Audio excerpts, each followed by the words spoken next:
Have you ever walked into a grocery store, viewed the different sample trays around and thought, I could eat that as a meal? I decided to go 3 days eating nothing but samples from various grocery stores and shops. What we did first was we decided which grocery stores would be the most likely to have awesome samples for us to try. First, of course, we went to Costco because we'd shopped there a lot and we'd seen so many samples. On day one, we walked around and I tried pasta and pizza, different Chex mixes and things like that.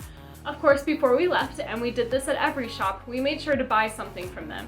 I did not eat it during that time, but we wanted to patronize them to make sure that they weren't suffering from our sample challenge.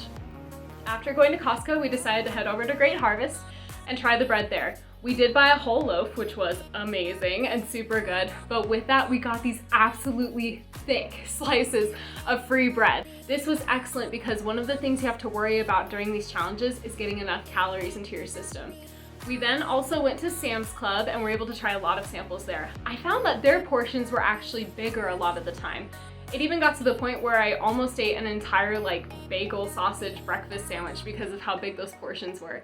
It was awesome. I also love going to Sam's Club because they were the only place that fed me vegetables and fruit. So they made sure I didn't get scurvy during this challenge.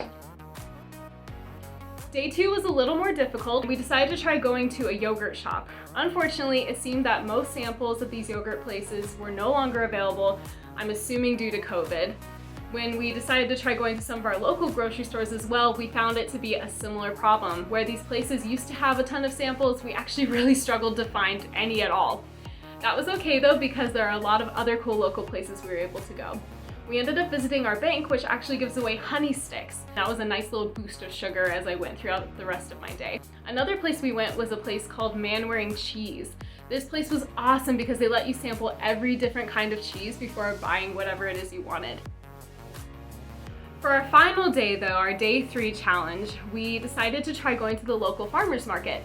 This place was awesome because not only were we able to get all kinds of amazing locally made samples, but we were also able to buy from these small businesses and help support what they were doing. It was amazing. I got to try things like lemonade, popcorn, nuts, and more cheese out there.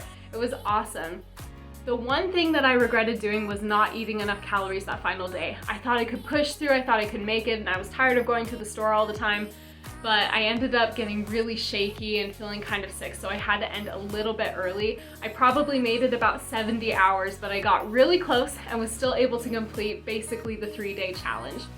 My thoughts on this are, if you want to do something like this, you totally can, but if you want to be ethical, make sure you have a membership, and that way they're still getting some money out of that. Make sure you buy some of the products, whatever the case may be, but this seemed to be a really great way to go in and have little ways to feed your family, little ways to beat inflation while still being able to buy groceries and make sure that the grocery stores didn't totally suffer from that. If I had been smarter, I think I could have made it maybe even a week.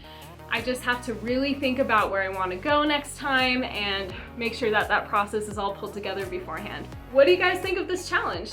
I thought it was super fun. Did you think it was great? Is this something you would try? Is it crazy? Let us know in the comments below, and don't forget to subscribe and hit that bell to see what other crazy challenges we come up with.